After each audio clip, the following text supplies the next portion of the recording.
Hi everyone, welcome back to our channel. I'm Courtney.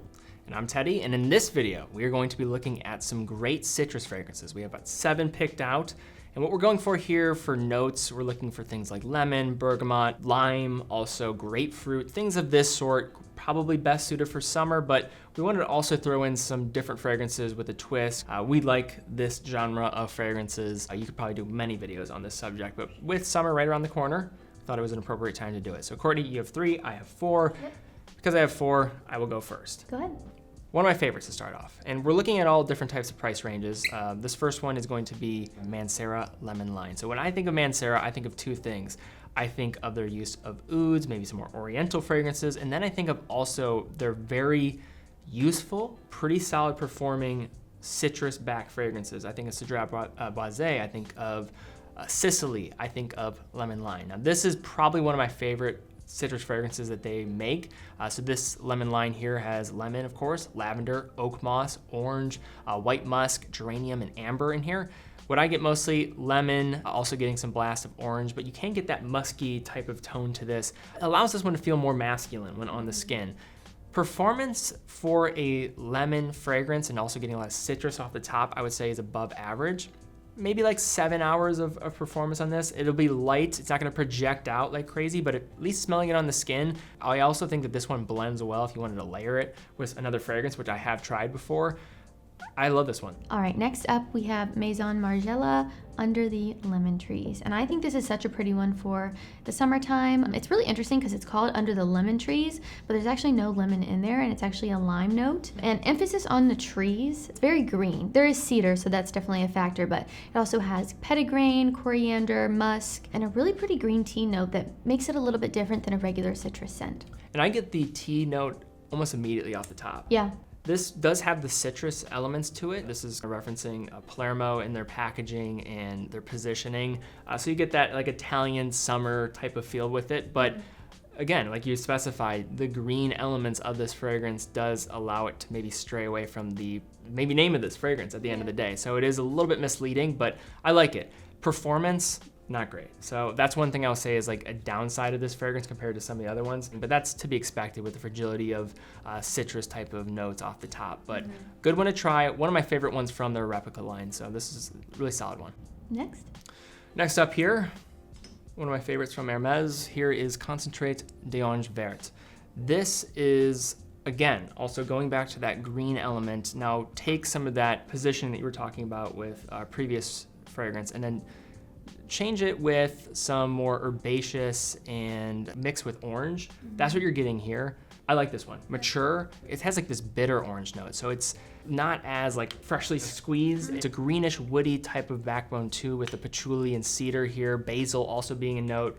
This is probably one of my favorites from Hermès. I like orange fragrances, but there's many that I don't like as much. And this is probably one of the more realistic, bitter orange type of top notes that I've come across, especially from more of a designer house at the end of the day. But it still, of course, comes with sophistication that you expect from Hermès. Next up, Courtney. Next up, we have Versace Pour Homme, and this is a fragrance that I think legitimately anyone could wear. I don't picture a certain type of person for this one. It's incredibly versatile. It could actually be a year-rounder, I think, but you do get that lemon, bergamot, neroli, tonka bean, and musk. It's mass appealing, safe, very casual, great for spring and summer. Probably not gonna be suitable for like very cold weather, but once the warm weather comes out, I mean, this is just going to be a dumb reach type of fragrance. It's gonna work on everybody like you suggested. I had a small bottle of this and I just would throw it in my bag sometimes when I travel, just because I needed something if I'm going to a warmer climate. Like, hey, what could you just wear and just, hey, I need a little spray, freshen up. This is that. And when I say versatile too, I also think like different situations. Very casual, but you could also wear this to the gym. You could wear this to the pool. You could wear this outside if you're gonna be at the farmer's market. Ultra safe. Okay, next up, this is a fragrance I've been wearing more this spring and summer, and this is Ormonde Jayne with Montabaco Verano. So why I like this one and why I gravitated towards it, because I looked at the notes and I'm like, okay, citrus, I like this. I have grapefruit, orange.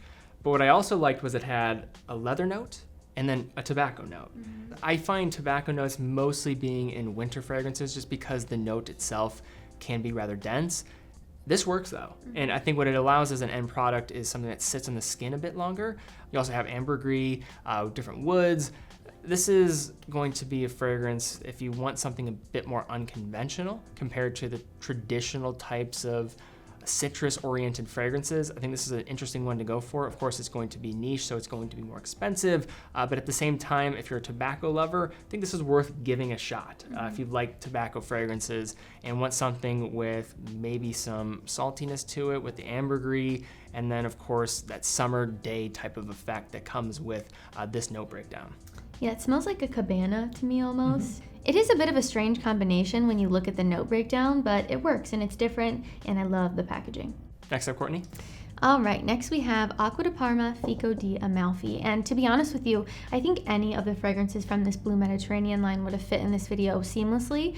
But we chose this one because of the powderiness, because of the fig in here that gives it a very different feel for, a traditional citrus type of fragrance. So you do get the grapefruit and the lemon, but I do think it does lean heavier on the fig, which definitely gives it a different type of feel. It's rounded off, it's kind of creamy, it's light. This is probably also a fragrance that might lean right in the middle of the pack in terms of unisex. I would say maybe even more towards the feminine side, which some people might not like.